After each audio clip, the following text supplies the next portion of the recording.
John Brennan, he thinks he's not in trouble. Are you kidding me? Former head of the CIA. I think he's freaking out in real time as we speak. Here he is a couple days ago trying to say, I'm innocent. I didn't do anything wrong on MSNBC. He doth protest too much, I think.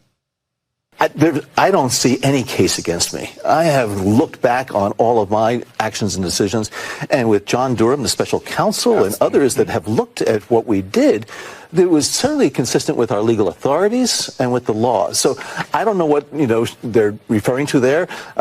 Individuals who used to work in the government, even if their security clearances were revoked, they could be subpoenaed. They could be, called to provide testimony in support of whatever allegations they have.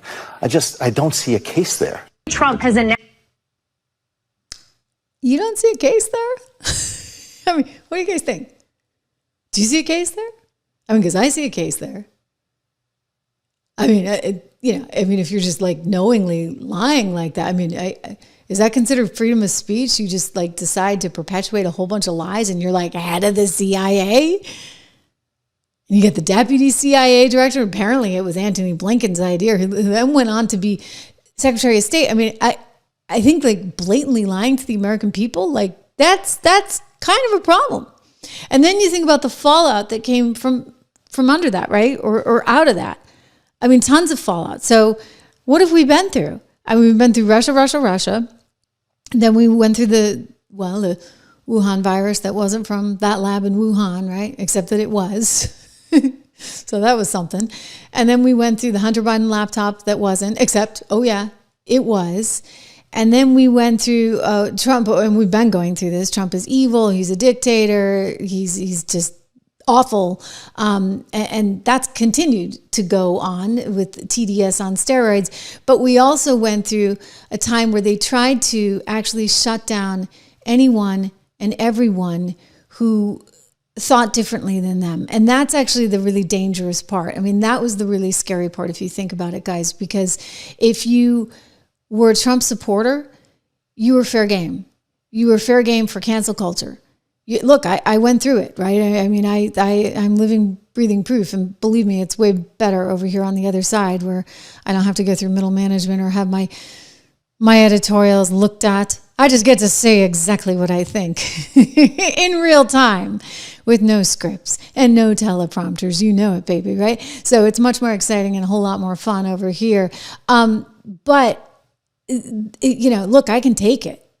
Like, this is my job, right? Like I need to have an opinion. It's part of it's my livelihood. But what about if you were just some poor innocent guy or gal who voiced an opinion? They were going to cancel you.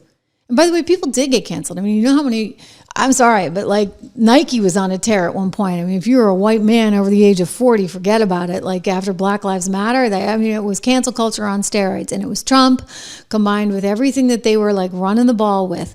And that was a dangerous time for everyone. I mean, I think about it even, and I've told you guys the stories about my bank. And yes, I've diversified into other banks, but I have one bank in particular that I've had a long time. And I'd never gotten so many calls from my bank. Like all of a sudden, I was the most popular person. They were calling me every other week, with questions about my banking. And I'm like, this is sort of strange.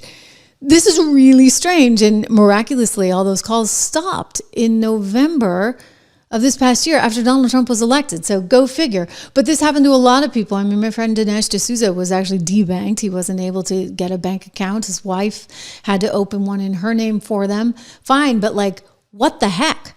Right? Like, we've heard about this, some of the Trump family members not being able to get bank accounts. It was nuts.